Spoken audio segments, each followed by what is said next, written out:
안녕하세요. 힘들고 어려운 내 집 마련, 내 집 마련의 길라잡이가 되어드릴 내 집 마련의 시인 코너의 월천대사 이주연입니다. 반갑습니다.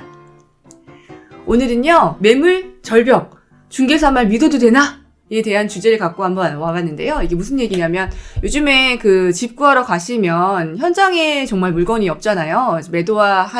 그러니까 물건이 없고 특히나 이사가 이거 정상 물건이라고 하는데 이사를 들어갈 수 있는 매물이 정말 극히 드문 상태예요. 그러다 보니까 어떤 일이 발생하냐면 집도 못 봤는데 혹은 지금 이제 충분히 마음 결정을 못 했는데 집에 가서 남편하고 상의도 해야 되는데 지금 당장 계약금을 내라든가 뭐 이제 이렇게 좀 약간 푸시를 당하는 이런 일들이 많아요. 그래서 신문 기사를 하나 접했는데요. 같이 한번 보겠습니다. 이것 공포 덮치자 집값 오르기 시작했다. 아, 제목도 너무 좀 어둡죠? 이게 무슨 얘기냐면 내용 중에 이런 내용이 나왔어요.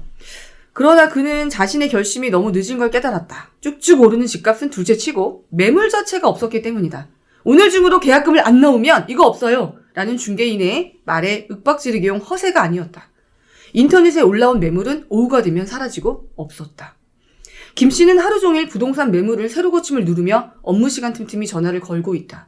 광역버스 줄 대신 이제는 부동산 대기줄에 서 있는 기분이다. 라고 한숨을 내쉬었다. 자, 이제 이런 얘기들이 많이 나와서 현장에 이제 집 매매하러 가신 분들은 정말 큰 결심하고 집 사러 가시는 거잖아요. 그럼 충분히 집도 좀 보고 싶고 골라서 사고 싶고 이런 마음이실 텐데 현장 가면 뭐 고르기는커녕 뭐 정신이 하다 보면은 계약하고 있고 뭐 이거 정말 이렇게 돈 그냥 막 넣어도 돼? 하는 심정으로 계약금 쏘고 이런 일들이 많단 말이에요. 그래서 이거를 대비해서요. 일단 집을 좀 구매를 하시고자 하면 미리미리 지금 이사 갈 곳, 다음에 이사 갈 곳을 두세 군데 정도 정해 놓으셔서 그냥 마실 가시듯이 평소에 자주 가보는 것 정말 중요하고요. 일단 뭐 친구 집이든 뭐 내부를 볼 수 있으면 미리 좀 집을 봐두는 것도 좋습니다. 그럼 이제 집을 안 봐도 구조라든가 그 아파트에 대한 것들을 좀 익힐 수 있기 때문에 의사결정이 좀 빠를 수 있겠고요. 두 번째, 가계약금을 일단 빠르게 쏘게 되는데요. 지금은 가계약금을 송금하실 때 조금 넉넉하게, 예전에 가계약금은 500만 원 이렇게 넣었거든요. 본계약하기 전에. 그러지 마시고 조금 넉넉하게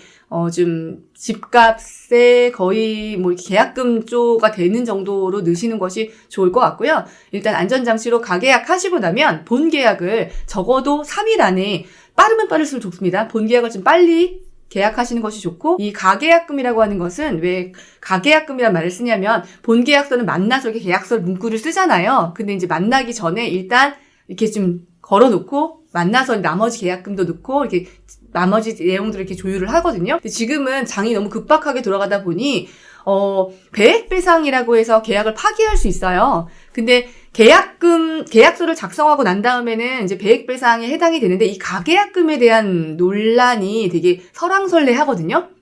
가계약금은 본계약을 한 것이 아니기 때문에 가계약금만 돌려주면 된다. 그래서 이때 안전장치로 가계약금이라는 단어 대신 본 금액은 계약금의 일부이며 라고 명칭을 지금 명시를 하셔가지고 이제 그 매도자한테 이제 보내시고요. 매도자한테 이게 계약금의 일부, 이 본 물건, 몇 번지의 물건은 얼마에 계약하기로 했습니다.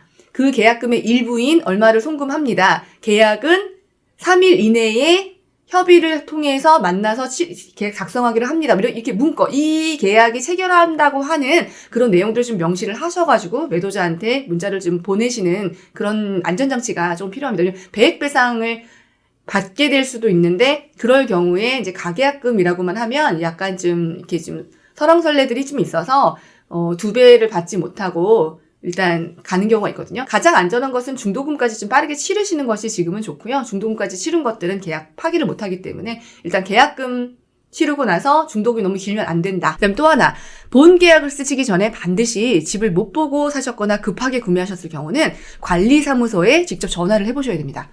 왜 그러냐면 그 집에 있었던 중대한 하자가 있었느냐, 특히 누수 같은 것들을 체크하기 위함인데요. 만약 누수가 났다라고 하면 관리소에 신고가 되었을 거예요. 집이 고장나서 이제 윗집 아랫집 분쟁이 생기기 때문에. 그래서 기록이 다 있습니다. 그래서 일단 관리소에 전화를 해보셔서 이 집이 누수가 난 이력이 있는지를 좀 체크를 하셔야 되고요. 그런 것도 좀 따지시면 될 것 같습니다. 제가 볼 때 가장 중요한 거래사항은 가끔 이런 경우도 있어요. 매도를 한다고 했는데 부인이 집을 내놓은 거예요. 그래서 철석같이 믿고 이제 계약을 진행을 한단 말이에요. 남편 바빠서 못 왔다 그러고.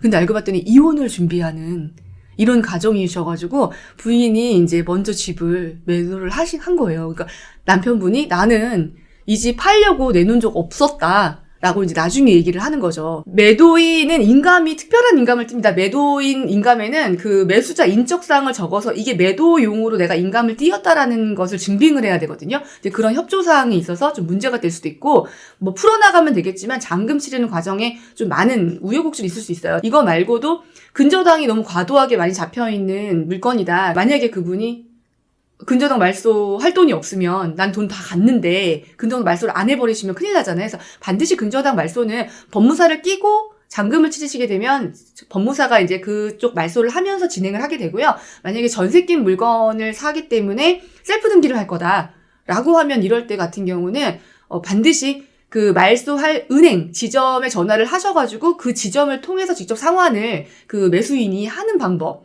또 굉장히 좋습니다. 안전장치를 각오하셔야 되거든요. 이렇게 매물이 부족한 매도 우위 시장에서는 매도자로 하여금 생각할 시간을 많이 주시면 안 돼요. 일단 내가 생각한 것보다 좀 더 금액이 크더라도 지금 계좌가 열려야 되거든요.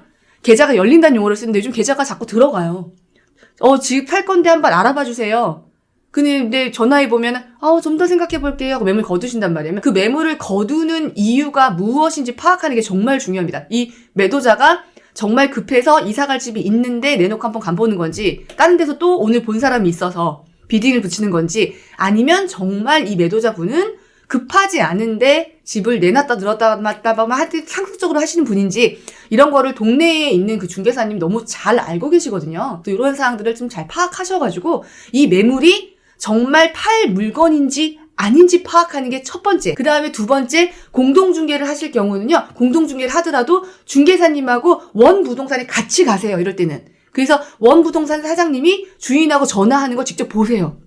되게 중요하거든요. 그래야 이제 상황을 정확하게 파악을 하니까. 그 원부동산 사장님한테 집주인을 조금 더 금액을 올려드리면 어느 정도 올려드리면 이게 계약의 여지가 있겠느냐 또 확인 한번 하시고 근데 정말 확실한 물건이라 지금 계좌가 열린다라고 하면 충분히 현장에 부동산 보러 가시기 전에 그냥 한번 집 보러 가시는 건 지금 안 돼요. 지금은 집에서 저녁에 부동산 가시기 전에 남편하고 충분히 상의도 하시고 그다음에 그 동네에 대해서도 충분히 다 익히시고 부동산 집 보러 가기 전에 이미 한 바퀴 다 좀 돌아보신 다음에 정말 사러 갈 각오를 가지고 내가 오늘 집 산다 이런 마음을 가지고 가셔야 현장에서 계약을 하고 오실 수 있는 것은 맞습니다. 요즘 집 사러 가시면 정말 매물 없습니다. 그래서 마음은 정말 아직 결정이 안 됐는데 빨리빨리 구매 결정을 해야 되잖아요. 그래서 좀 많이 힘드실 거예요. 집 사는 게 금액이 큰 쇼핑을 하는 거기 때문에 매우 힘들죠. 그래서 결단력과 실행력 정말 중요한데요. 자, 오늘 집 사러 가시겠다고 나서셨으면 집에서 모든 결정을 다 하시고요. 또 생각하시는 자금 여력도 조금 넉넉하게 마음속에 이렇게 좀 상향해서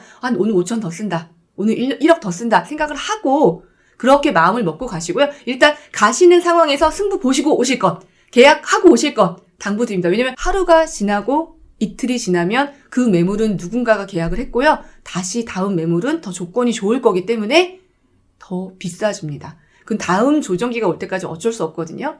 자, 직방TV에 함께하고 계시는데요. 자, 사연 보내주실 내용 이 아래 하단 댓글창에 남겨주셔도 괜찮고요. 댓글창이 4줄 이상 넘어가면 좀 에러가 나는 점이 있나 봐요. 저 이웃이 알려주셨어요. 정말 감사하고요. 그래서 여기 나오는 이메일창에 자세하게 사연을 남겨주시면 저희 직방TV 담당자가 다 엄선해가지고 사연을 골라서 이제 저희가 방송해드릴 거고요.